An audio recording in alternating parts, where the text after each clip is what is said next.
Bonjour, bienvenue dans l'interview. Je reçois aujourd'hui Marie-Martine Schins. Bonjour. Bonjour. Ministre de l'Enseignement CDH, de la Fédération Wallonie-Bruxelles. Et évidemment, toujours beaucoup de questions à vous poser quand vous êtes ici.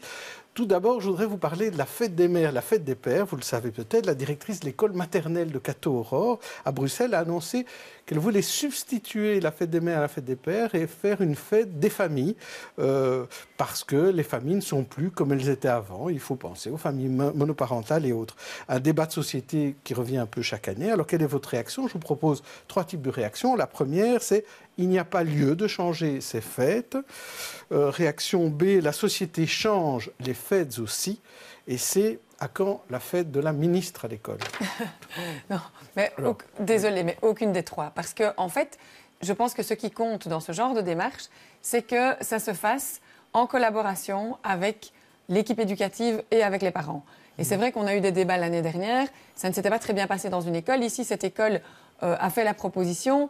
Visiblement, ça a été discuté. Je pense que les traditions sont importantes. On est tous attachés aux traditions de la fête des mères, de la fête des pères. Mais aujourd'hui, les familles sont plurielles.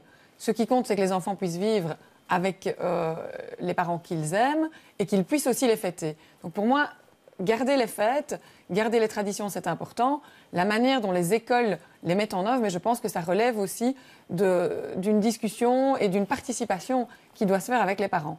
Donc moi, ce que j'encourage en tout cas à faire, c'est que toutes les écoles qui se posent ce genre de questions, qu'elles se les posent en collaboration avec les parents. Donc en tout cas, vous soutenez la démarche de se poser la question et de peut-être évoluer.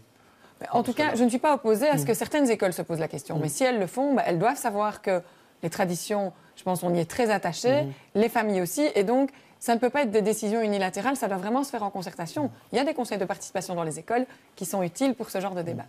Alors, vous savez qu'à Bruxelles, ça grogne parfois en matière d'enseignement.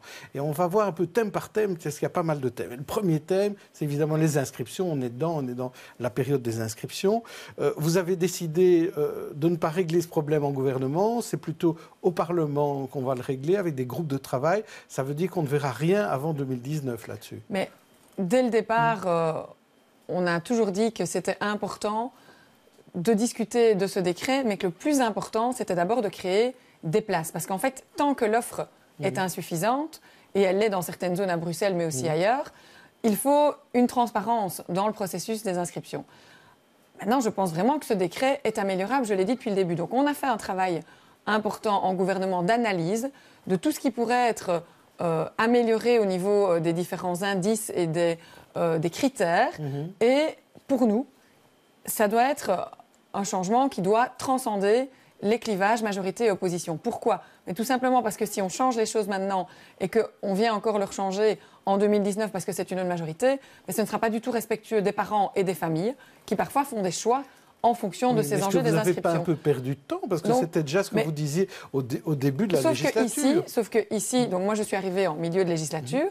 Depuis, on a travaillé, on a fourni au Parlement des tableaux très clairs avec l'ensemble des pistes d'adaptation, avec les avantages et les inconvénients, parce qu'à chaque fois qu'on change un critère, ça peut être intéressant, ça peut aussi amener des inconvénients. Et pour nous, c'est un travail qui doit vraiment dépasser les clivages. On arrive à le faire sur d'autres dossiers. Je ne vois pas pourquoi on n'essaierait pas de le faire pour ça. Maintenant, la priorité, ça reste la création de places. Et sous ce gouvernement, nous avons réussi à dégager 20 millions récurrents chaque année, en plus des fonds budgétaires traditionnels.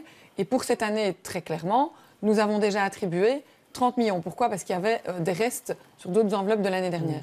Et alors, élément important pour Bruxelles, sur ces 30 millions, il y a 87% des budgets qui vont à des projets bruxellois.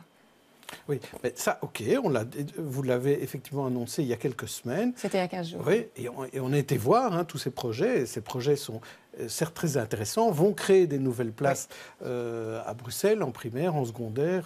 Alors, à Bruxelles, c'est 3500 places dans le secondaire. Oui. Donc, c'est vraiment la priorité a été mise dans le secondaire. Pourquoi? Tout simplement parce que maintenant, le monitoring dont nous disposons montre qu'au niveau démographique, ce n'est jamais une science tout à fait exacte, mais on a pu vraiment affiner les chiffres avec les communes qui sont importatrices, exportatrices, les communes qui voient vraiment leur tension augmenter et qui sont en dessous de 7% entre l'offre et la demande.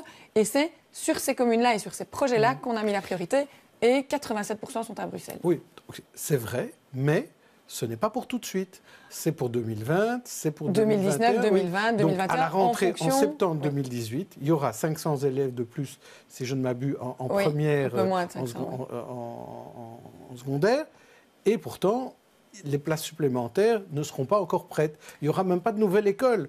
Alors on essaie de construire. Il faut 5 ans pour créer une école à Bruxelles. Pas forcément 5 ans. Ici, on a des projets qui peuvent arriver plus vite. Et d'ailleurs, on a prévu une enveloppe complémentaire qui vise à permettre à des projets qui auraient par exemple une extension ou une rénovation, qui vise à permettre dès l'année prochaine, avoir par exemple des modules pour faire la transition entre le moment où le projet définitif va arriver, peut-être dans 3 ans, et l'année prochaine. Mais c'est vrai que pour cette rentrée-ci, on a un projet qui a demandé son numéro phase, le numéro d'attribution de l'école, qui est un projet à Genval. Alors ça va en partie dégorger certaines zones. Ce n'est pas à Bruxelles même, mais le sud de Bruxelles pourra quand même y voir un impact positif. On avait 4 écoles aussi qui s'étaient créées en 2017. Oui. En fonction de l'avancée des projets, on ne peut pas, malheureusement, chaque année sortir 5 nouvelles écoles de son chapeau. Il est difficile de mais les planifier, PO prennent leurs responsabilités. Hein, et c'est ça qui est intéressant. Bah, évidemment, les PO ont répondu aux appels à projets. Est-ce que, par exemple, les PO publics, donc communes, régions, est-ce qu'ils en font suffisamment? Je pense vraiment Vous êtes satisfaite de leur travail? Chaque pouvoir organisateur a répondu présent.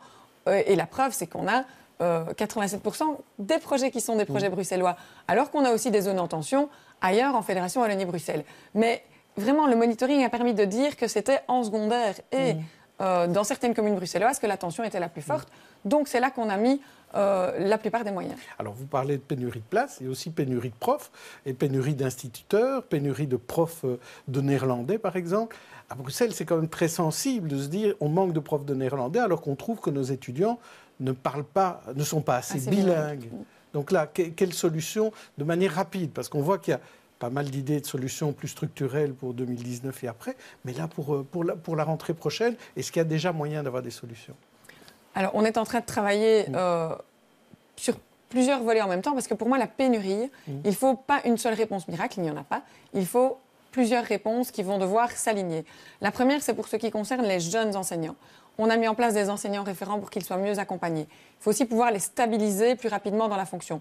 Ça, on y travaille, ça passe par une révision des statuts et ça va demander un peu plus de temps que la rentrée prochaine. Mais c'est vrai qu'il y en a beaucoup qui sont dégoûtés. Ah mais voilà, et donc ça c'est un enjeu important et le pacte a permis de mettre tout ça sur la table.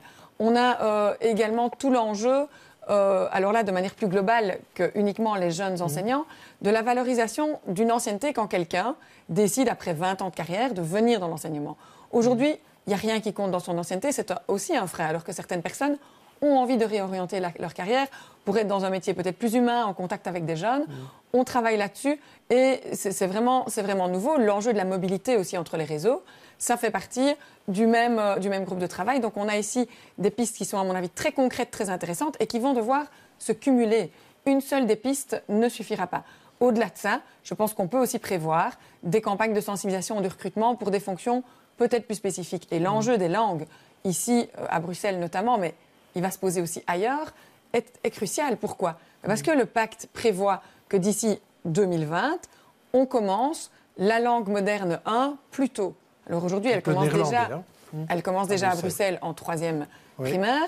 Elle n'est pas par contre financée au niveau de l'ensemble des heures. C'est une ancienne réglementation fédérale. Les financements n'avaient pas été prévus à l'époque. On n'a jamais pu les mettre. Ici, ces heures vont être financées. Ça veut dire qu'il y aura des véritables profs de néerlandais en primaire. Il y aura les budgets, évidemment, qui permettront de dégager du capital période, donc des heures enseignants.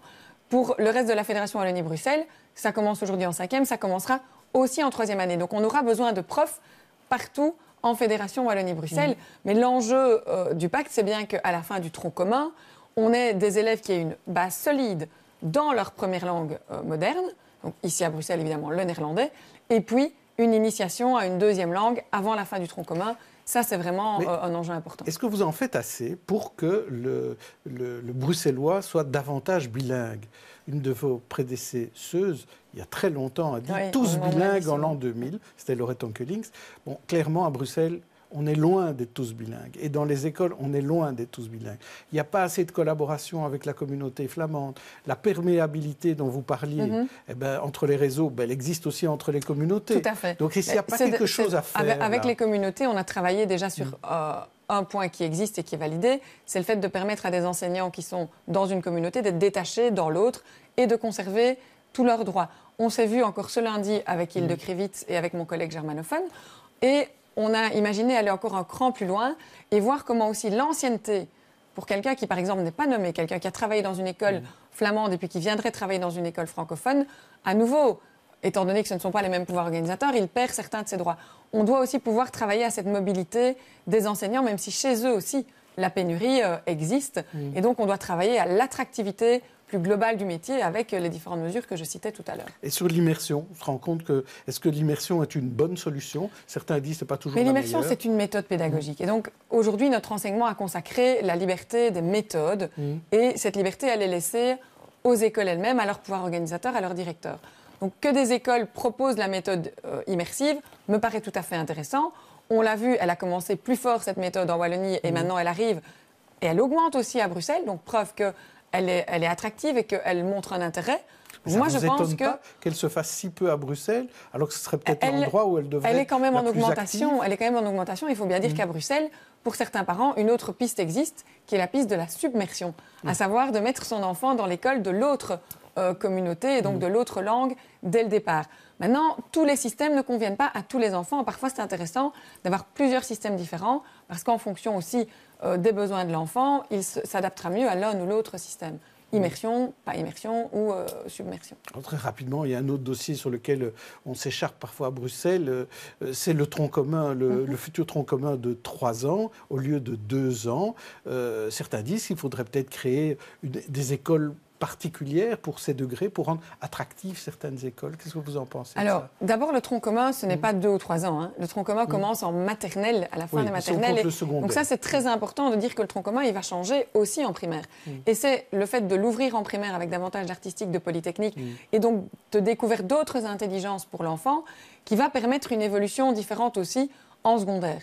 Aujourd'hui, on est arrivé à un stade du pacte où on démarre le travail avec les groupes qui rédigent les programmes, donc qui vont préparer le contenu aussi des apprentissages, parce qu'au-delà de la durée, il y a aussi ce qu'on va y mettre. Et ce qu'on va y mettre, on va sans doute devoir enlever certaines choses et mettre de nouvelles compétences qui sont importantes par rapport à la société du XXIe siècle. Par rapport à ça, évidemment, la question de l'allongement se posera au moment voulu. C'est pour ça qu'on a programmé une évaluation à mi-parcours, avant l'arrivée et l'allongement du tronc commun. Mais sur la question donc on puisse dissocier effectivement moi je pense que si on prévoit un parcours commun, c'est dans un objectif clair, c'est que tous nos élèves atteignent un niveau élevé de compétences à 15 ans et qu'ils puissent obtenir un certificat qui sera un certificat du tronc commun, qui évitera justement ce qu'on voit trop souvent aujourd'hui, à savoir des attestations B qui ne permettent pas d'aller dans telle ou telle filière, et donc de facto une dévalorisation des filières qui suivent le tronc commun. Si on suit ce que vous proposez, on sera justement de nouveau dans cette discrimination-là, et je pense que ce n'est pas bon pour les élèves eux-mêmes. Merci Marie-Martine Schins, on se retrouve demain avec une autre interview. D'ici là, bonne journée, bonne soirée. Merci à vous. Au revoir.